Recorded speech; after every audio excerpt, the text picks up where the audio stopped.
development and climate action.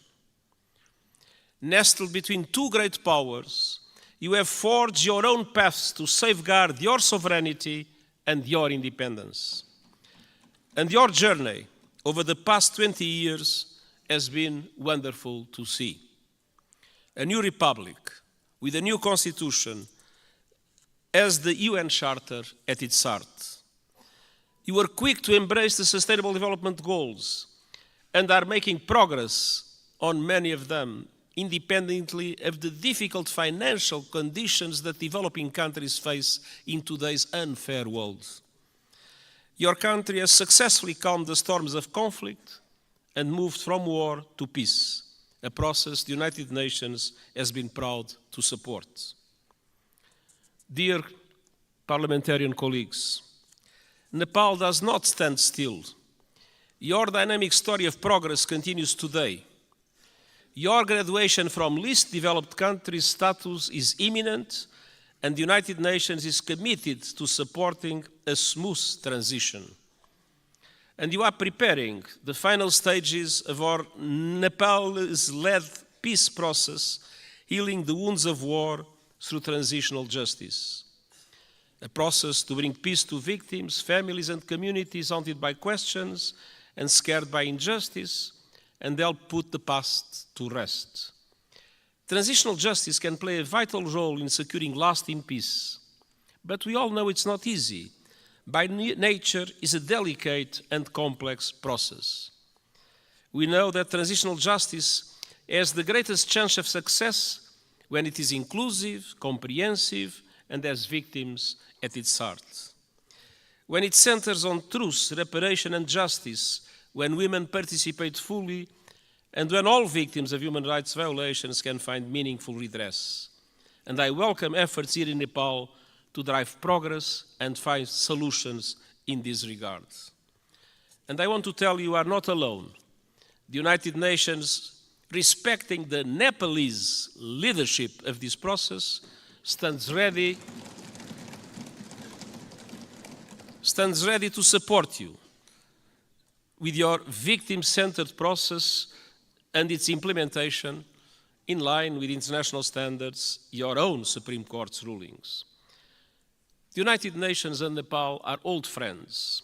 Our cooperation runs deep. Nepal has long been a cherished member of the UN family and a powerful voice for developing countries, most recently as chair of the Least Developed Countries Group. And this relatively small country compared with the big powers has made an outsized contribution to international peace. Of all the countries on earth, Nepal is the second largest contributor of troops to United Nations missions, military and police. I'm sincerely grateful to the Nepali people for their dedication, their courage, and their service in peacekeeping. And I would like to take a moment and ask for one moment of silence to honor those Nepalese who have lost their lives serving under the blue flag.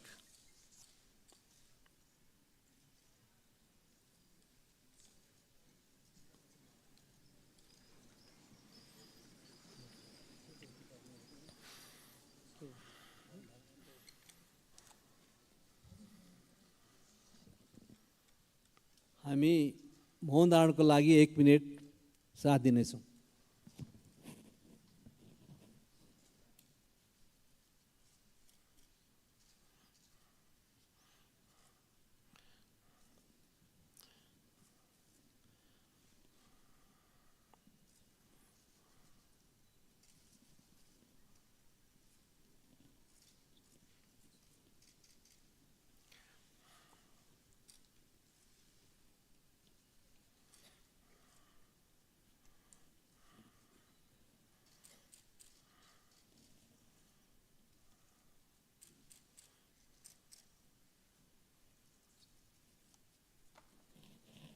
Thank you.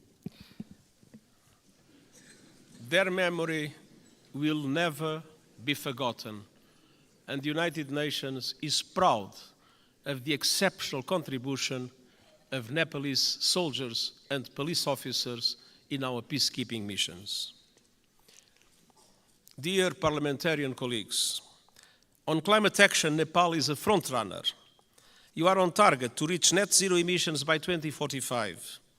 Thanks to extraordinary reforestation efforts, trees now cover almost half of the country. And you are one of the pioneers of the Early Warning Systems for All initiative, which aims to protect every person on Earth by 2027. Yet, global crises are hitting Nepal hard, as they are developing countries around the world. The lingering effects of COVID-19 pandemic, inflation, and above all the climate crisis are threatening hard-won development gains and squeezing the funds available for investment.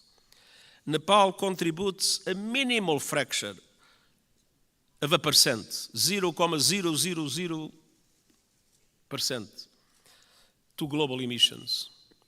But monsoons, storms, landslides are growing in force and ferocity, sweeping away crops, livestock, and entire villages, decimating economies and ruining lives.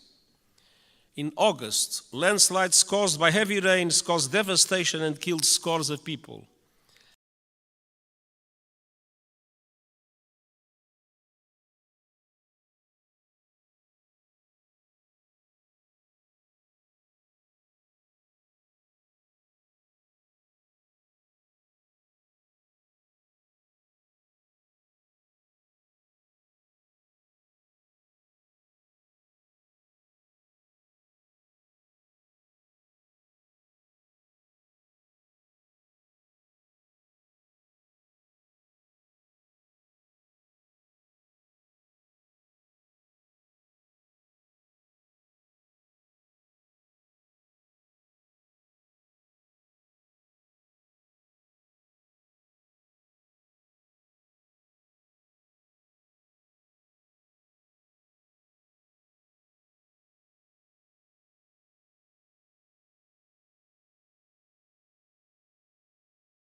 Become in the future terrible victims of the receding glaciers of Nepal. Dear parliamentarian colleagues, what is happening in this country as a result of climate change is an appalling injustice and a searing indictment of the fossil fuel age. I am deeply concerned by those communities in Nepal facing the brutal impacts of the climate crisis. The United Nations stands with them. The world must do the same. That was one of the reasons why I took profit of my visit to the Everest base camp to issue a video for the whole world showing the drama of receding glaciers and the impacts that will have in the future. Nepal and other developing countries need far greater international support to aid development, accelerate climate action, and weather the current global storms. I have proposed a Sustainable Development Goals stimulus that would release at least $500 billion a year in affordable long-term finance for sustainable development and climate action in developing countries like Nepal. Member States welcomed the proposal at the General Assembly last month and committed to advance it. I call on them to take action now to make these commitments a reality. Unfortunately, in our world, many times people announce commitments and then do not implement those commitments. These commitments about finance for developing countries and climate action must be implemented. I urge leaders to act on climate without delay, with the biggest emitters leading from the front. All countries must put the acceleration agenda I propose into effect to limit the rise in global temperature to 1.5 degrees Celsius. And they must make COP28 count with a strong outcome building on the so-called global stocktake. And we also need to deliver climate justice. Developed countries must honor the promise of $100 billion a year to support developing countries in climate, and double adaptation finance as a first step of devoting half of climate finance to adaptation. Investment in the resilience of communities, in the resilience of infrastructure is today a must, because climate change impacts are not a problem of the future, they are felt today by the populations, and it is today that developed countries must support countries like Nepal to do the necessary investments in that regard. The most vulnerable must be at the center of efforts to build climate resilience. And all parties must operationalize the landmark Loss and Damage Fund at COP28 this year. There is loss and there is damage. You can see it in Nepal. There must be a compensation for it. The Nepalese people depend on it. For families that have lost their home to storms, for communities forced to abandon their villages by rising rivers, loss and damage is not a negotiating point or a bureaucratic abstraction, it is a lifeline. Dear parliamentarian colleagues, Nepal has long been a friend to the international system, and today their system is in dire need of refresh, revitalization and reform. The world is in a state of flux, it is moving towards multipolarity, and that is a good thing. A multipolar world provides new opportunities for leadership and balance on the global stage. But this new dynamic requires strong multilateral institutions to maintain peace. History shows us that. At the beginning of the 20th century, Europe was multipolar, but without strong multilateral institutions, it descended into war that engulfed the world. That is not a risk we can take. We need strong international reformed institutions that reflect the realities of today. But ours, like the Security Council or the Bretton Woods system, mirror the world in which they were founded almost 80 years ago. They correspond to 1945. They do not correspond to what is the world in 2023. That must change. Developing countries must have far greater representation in international institutions. I have called for reform of the outdated United Nations Security Council, and I have proposed measures to reform the global financial architecture so that it better represents developing countries and responds to their needs. And these proposals are gaining traction at this year's United Nations General Assembly and beyond. But of course, there is always the resistance of those that benefit from the present unfair systems. The United Nations Summit of the Future next year is an important chance to push further progress, and I count on Nepal's support to help make the change we need a reality. Dear parliamentarian colleagues, multilateralism must both reflect the world and respond to it.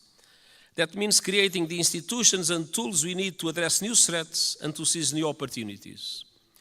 Today, technology is an example of both. It can solve problems and spur development, or it can entrench divisions and inflame inequality. Today, it's doing too little of the former and too much of the latter.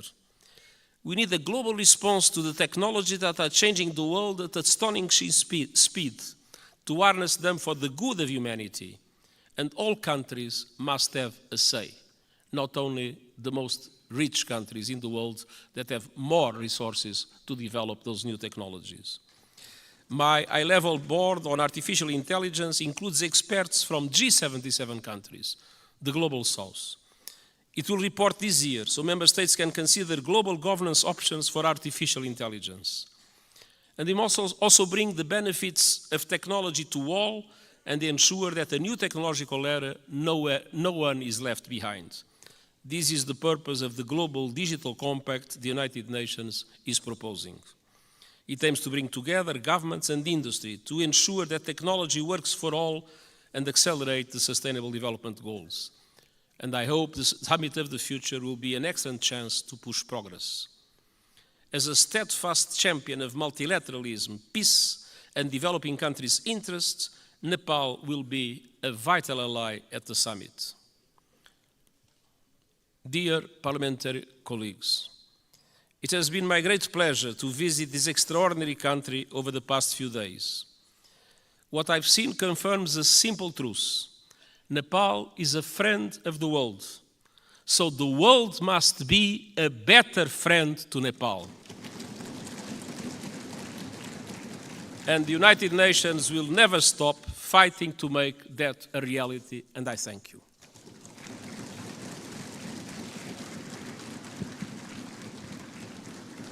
अब म महामहिम Antonio गुटेरेसलाई आसन ग्रहण गर्न आग्रह गर्दछु. Now I would like to request his excellency to be seated.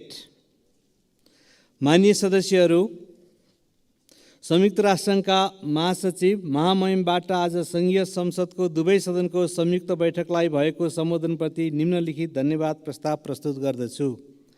धन्यवाद प्रस्ताव. संयुक्त राष्ट्रसङ्घका महासचिव महामहिम एन्टोनियो गुटेरेसबाट नेपालको सङ्घीय संसदको दुवै सदनको संयुक्त बैठकलाई गर्नुभएको सम्बोधनको लागि संयुक्त सदनको यो बैठक महामहिमप्रति धन्यवाद ज्ञापन गर्दछ.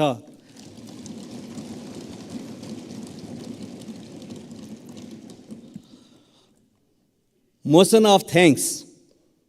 This joint sitting of the Federal Parliament of Nepal expresses its gratitude to the Secretary General of the United Nations, His Excellency Antonio Guterres, for his address to the joint sitting of the both House of the Federal Parliament.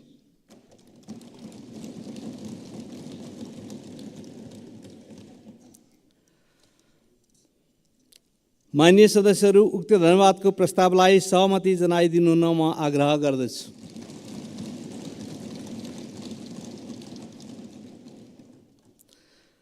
माननीय सदस्यहरू, यो बैठक स्थगित भए पश्चात सम्पूर्ण माननीय सदस्यहरू आफ्नो स्थानमा उभिएर महासचिव महामहिम एन्टोनियो गुटेरेसलाई बिदाई गरिदिनु हुन म आग्रह गर्दछु. माननीय सदस्यहरू, सङ्घीय संसदको दुवै सदनको संयुक्त बैठक यहीँ स्थगित हुन्छ.